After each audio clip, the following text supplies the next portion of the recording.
これは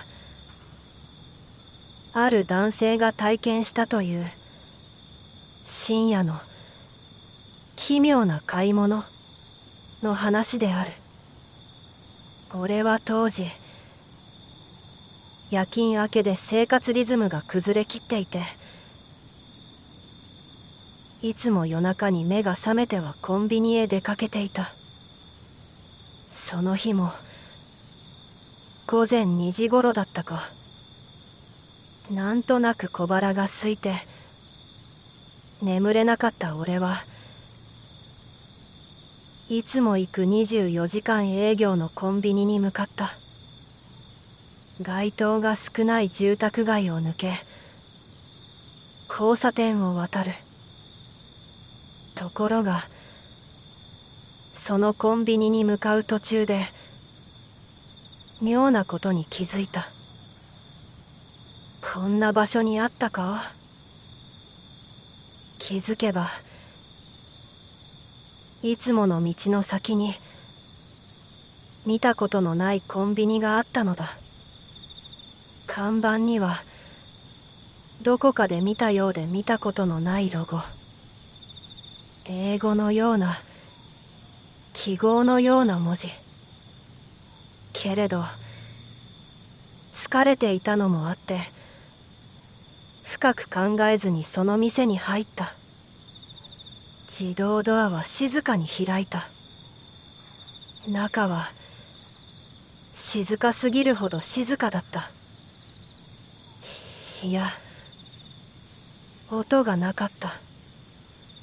BGM も冷蔵庫のブーンという音も店員のいらっしゃいませもない。それなのに明かりは妙に明るく、商品棚には色とりどりのパッケージがずらりと並んでいる。でもそのパッケージがどれも変だった。見た目はスナック菓子のようでも読めない文字がびっしり書かれている。カップ麺も並んでいたが見慣れたメーカーではなく、ラベルの写真もどこか不気味だった。具材がタコの目玉のようなものだったり、見たことのない黒い液体が描かれていたり、何より商品を手に取ると妙に冷たい。常温棚なのにひやりと冷えている。俺はそこでようやくおかしいと思った。ここ本当に日本のコンビニか。レジに目をやると店員がいたはずだった。姿は見えるのに顔がはっきりしない。もやがかかっているような感覚。それでも俺が近づくと何か喋った。しゃませ、よろしけ。言葉が意味をなしていなかった。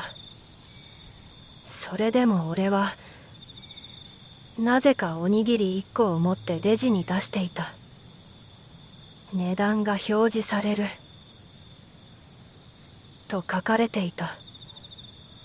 わからない。けれど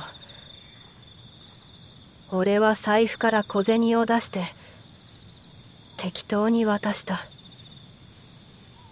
受け取ってくれた。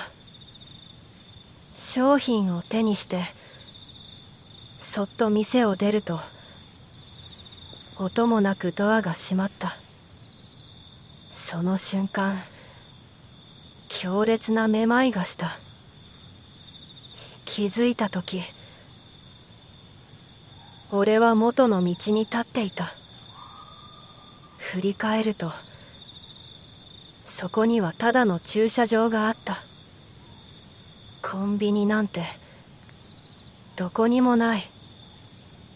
手元を見ると握っていたはずのおにぎりが真っ黒に変色していた。しかもラベルがなかった。包装の接着部分がまるで皮膚のようだった。慌てて地面に投げ捨てると、それはぼふっと煙のように崩れ、跡形もなく消えてしまった。今でもあのコンビニが何だったのかはわからない。疲れて幻覚でも見たのかもしれない。でも時々思い出すのだ。あの店員の声が耳に残っている。またきて、あれは誰に向けた言葉だったのか。そしてまたあの道を歩いたら、あの店にたどり着いてしまうのだろうか。それだけはもう確かめたくない。おしまい。